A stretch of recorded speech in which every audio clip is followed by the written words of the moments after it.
The king can move up to 8 different ways in a single turn. And this is an important factor to consider when we're trying to set up a checkmate. Now there's a lot of other variables that can come into play.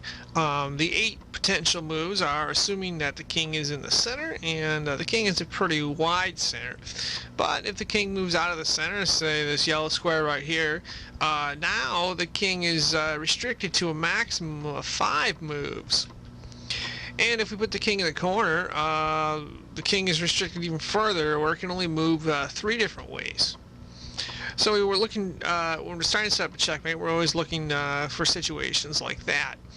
It also assumes that there's no pieces obstructing it. So, okay, let's say we have a king right here. Now there's 8 different ways the king can move. But if we stick a few pieces in front of it, some of them are, some of them there pieces, okay, now the king is restricted to 4 moves. Same situation here, where we have the king, a bunch of different moves it can make. We stick a bunch of pieces in front of it. Now the king's moves are restricted to these 4 spots here. And, you know, in order to set up a checkmate, we're trying to put the king in check and make sure that all of their potential moves are covered, blocking moves or moves the king can make. So let's say we put some pieces here for black, and it's obviously going to be black's turn. Well, we have this pawn right here on b6, and that covers this space right here, the c5 square. We have the bishop on h8. That covers all of these squares right here. The 2 key ones are d4 and e5. And then we have the rook on a4. And that covers both the c and d4 squares that are the critical squares here that the king can move. However, white is not in check. White can make moves, but let's pretend it's black's turn, and black would like to end this game. Well, what black can do is take the rook on a4 and move it to d4, and that puts the king in check, and it's checkmate because the pawn, or the bishop on h8 is protecting the rook, and there's nothing the king can do to get out of it. Now let's take a look at another game situation here. It's white to move, and white would like to try to end this game, and what black is trying to do is, black can't win the game, but black is trying to set up a stalemate. And if you look at black's potential moves here, well, black only has 1 of them. And one of the reasons why black has 1 is the king is blocking these 3 squares, also the pawn is blocking some squares, but black is trying to get white to be complacent here and set up a stalemate. So we want to make the best moves for white. Okay, well, what white can do is simply take the rook and move it to e1 or any of the a, b, c, d1 squares.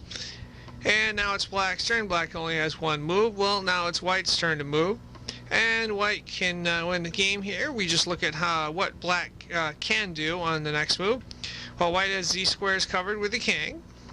And these squares are open for black. All white needs to do is take a rook, stick it there, and it blocks those squares, and it puts the king in checkmate. Now let's take a look at another example of a game situation here. And this one is where you try to combine your long-range pieces to set up an effective checkmate by looking at, you know, what the king can do and what the king can't do. If you look here, we notice that it's going to be black to move. And the rook on g8 is blocking these squares right here, while the queen on c6 is blocking these squares right here. And this presents a problem for white. If black knows what to do and takes the queen on c6 and moves it to the g2 square right there, white is essentially lost the game, even though white is ahead in material, because white is in check and there's nowhere white can go, and that is essentially a checkmate.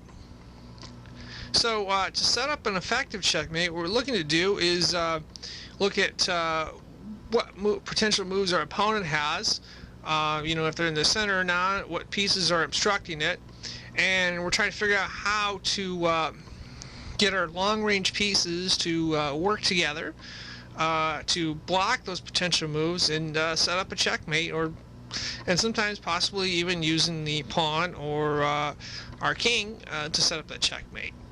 And that essentially wraps up our brief overview of how checkmate works. Thank you for watching.